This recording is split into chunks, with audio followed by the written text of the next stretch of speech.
Quem está com fome aí? Vai pregar sobre o tema, né? Vai pegar assim o Então tema. vocês vão receber. Agora não recebe de boca fechada. Não se come de boca fechada. Se come de boca, né? Abrindo a boca, fechando, para a comida sair bem mais tarde. Na sua hora. Deus seja Sair bem mais Glória a Deus. tarde. A paz do Senhor, irmãos. Sempre em tempo vamos abrir a palavra do Senhor no Evangelho segundo escreveu João, capítulo 7, versículo 37, que é o texto dessa mensagem, dessa festa.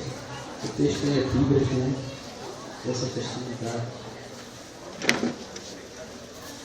Que diz assim, João 7,37. No último dia, o grande dia da festa, Jesus pôs-se em pé e clamou dizendo: se alguém tem sede, venha a mim e venha a mim e Deus abençoe. Deus abençoe, pastor Tiago, nosso amigo, irmão, que, como ele mesmo falou, né, tem nos ajudado ali em Barreiras. Ele que tem nos ajudado, quando eu convido ele para começar a da Vitória, na festividade que nós temos na campanha que foi, nunca negou. Deus possa abençoar a sua esposa, a sua família, abençoar essa nova etapa da sua vida, dirigindo essa congregação na direção do Espírito Santo. Essa congregação que eu já conheço, só não lembro muito assim dos rostos dos irmãos, mas eu tive aqui umas 3 ou 4 vezes ministrando a palavra do Senhor. Que Deus abençoe a amada igreja, Deus abençoe os obreiros, que auxiliou o pastor Fred, a mocidade, os músicos. Eu sou um admirador da música sacra, da música sacrossanta. Eu sou admirador dos tocadores que tocam para glorificar o Senhor. E aqui eu fiquei assim, boca aberta, com guitarrista, maestro ali, jogador. Eu sou admirador. Lá na nossa igreja a gente tentou formar uma banda, mas nunca vi tanto levante quanto louvor, né? Já se levanta quanto louvor, como é que fazer? Eu louvo a Deus pelas vidas de vocês. Fiquem assim, continuem firmes e nunca deixem de louvar o nome do Senhor. Deus abençoe o irmão Fred. Eu tenho uns 4 anos, né? Uns 4 anos que eu não vejo o irmão Fred. Deus abençoe, um prazer de ver. Deus abençoe o Noel, que sempre vem comigo. E ele gosta de ser meu motorista. Só que hoje eu trouxe carro, deixa ele dirigir não, hoje eu vim dirigir. Eu falei para ele que ele volta a dirigir. Deus abençoe, sempre me ajuda. Irmãos, eu queria que você olhasse para a pessoa que está do seu lado e fale assim: eu quero te pedir 2 coisas, irmão. Com todo carinho. A primeira, não converse comigo. A segunda, fala para ele a segunda. Quando possível, dê glória a Deus.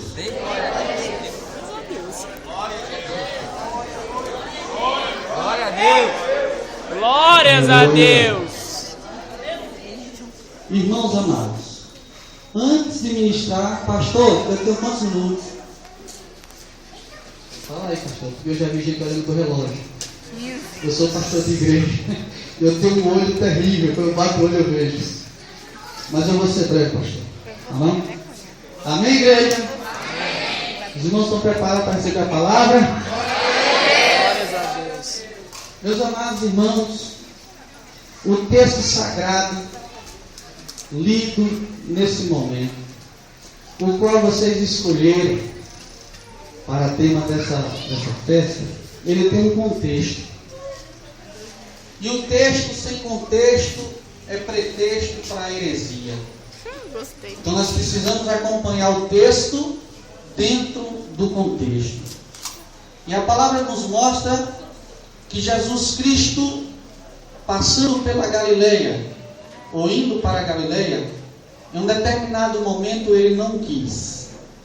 Jesus tinha curado um homem, operado um milagre no dia de sábado, E isso incomodou muito os judeus, principalmente os fariseus e os pseudos religiosos daquela época, que não aceitavam nenhum tipo de atitude no sábado, por se tratar de um dia especial, onde deveria ser guardado em reverência ao Deus Todo-Poderoso.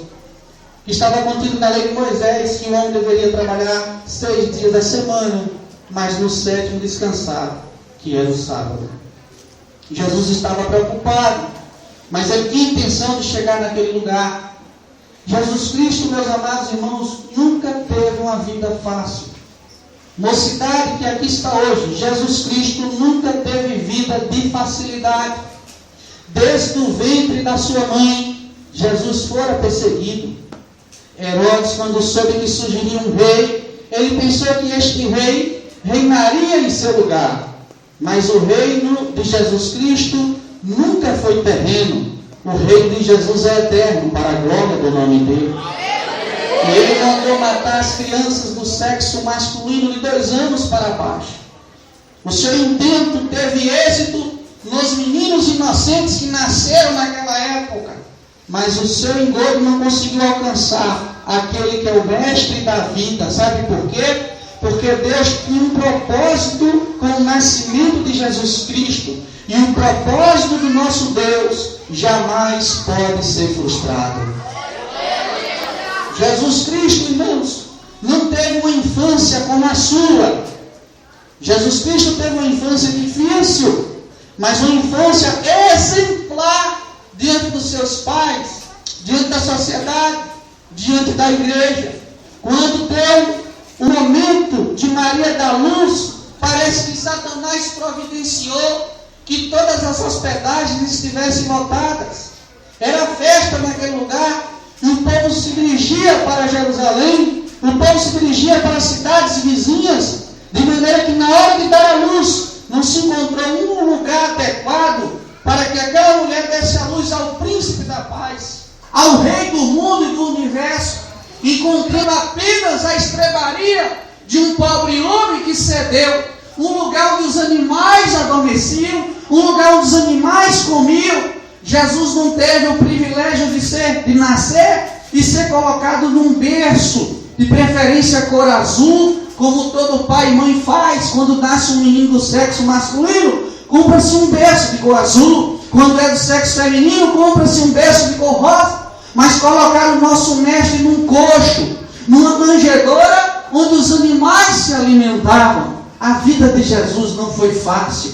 Quando Jesus crescia, quando Jesus se estruturava como adolescente e como jovem, nós não temos muito relato acerca dessa parte da faixa etária de Jesus Cristo. Mas eu acredito, irmãos, que ele, aleluia, crescia em obediência aos seus pais terrenos e principalmente em obediência ao Pai eterno, que é o Pai celestial. Mas aos 12 anos de idade, Jesus Cristo já se encontrava na sinagoga, disputando e discorrendo com os principais da sinagoga acerca do reino de Deus. E eles ficavam encantados por causa da sabedoria que havia em Jesus Cristo. Não a sabedoria da escola secular, não a sabedoria da formação de primeiro grau ou de segundo grau, mas a sabedoria vinda do céu. Quando ele falava, era o próprio Deus falando e ensinando as pessoas.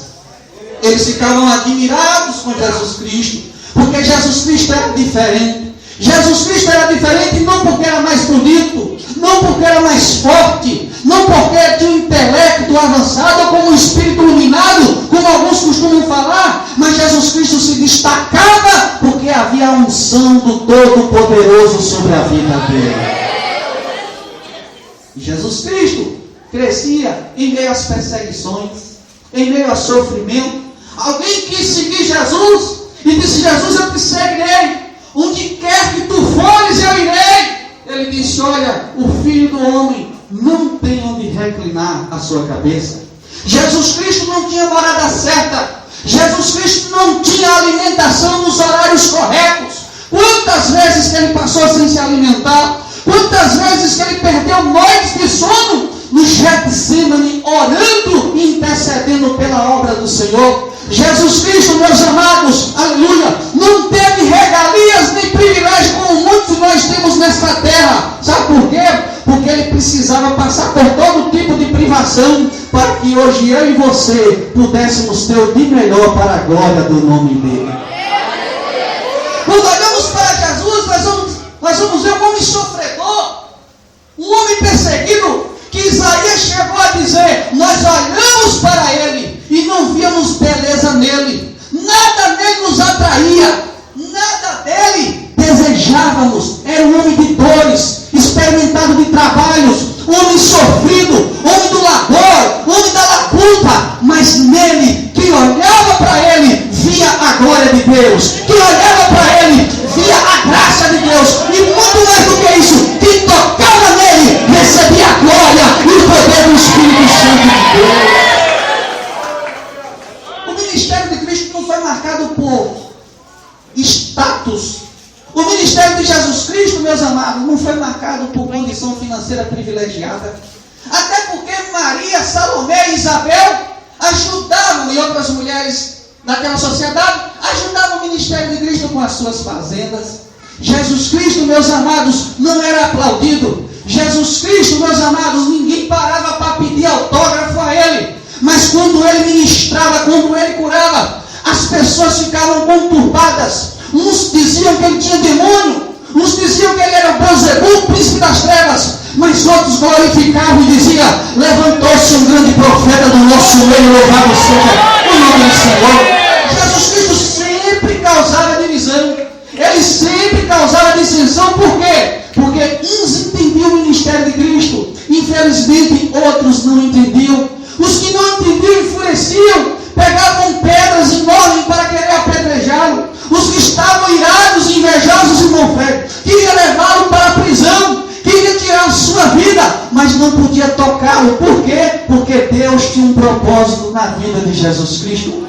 Jesus Cristo, meus amados, não tinha ninguém que o abraçasse, não tinha ninguém que o acalentasse, não tinha ninguém que o aconselhasse. Quando muitas vezes davam conselho a ele, davam conselhos errados, mas o melhor conselho ele tinha, vinha do alto, do Pai das luzes, do qual não há sombra de variação. Ele estava todo o tempo ligado com Deus, e o seu objetivo era servir ao Senhor. Ele disse: eu tenho uma comida para comer. A comida que eu tenho não é a comida terrena, não é comida de restaurante, não é comida requintada. A comida que eu tenho para comer é a fazer a vontade do meu Pai. Louvado seja Deus.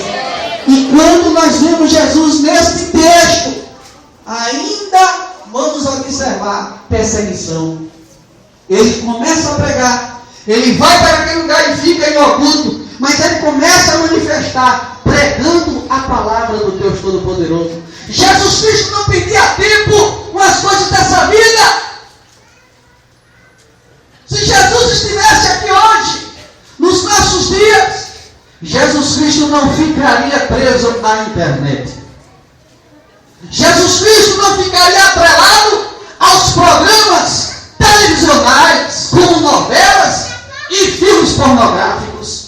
Jesus Cristo não estaria preocupado se iria casar ou deixar de casar, se ia ter namorado. Jesus Cristo não estaria preocupado em passar em vestibular, em concluir uma faculdade. Não que isso seja errado, mas se Jesus Cristo estivesse em nossos dias, ele estaria pregando a palavra e fazendo a obra do Deus Todo-Poderoso. Glórias a Deus. Você vai dizer: pastor, eu não posso namorar, eu não posso fazer vestibular, eu não posso fazer a faculdade, eu não posso adentrar na internet. Sim, pode, mas você tem que reter tudo, tem que filtrar todas as coisas. Sabe por quê? Porque a Bíblia diz que sem ter a paz com todos e a santificação, ninguém verá o Senhor Deus.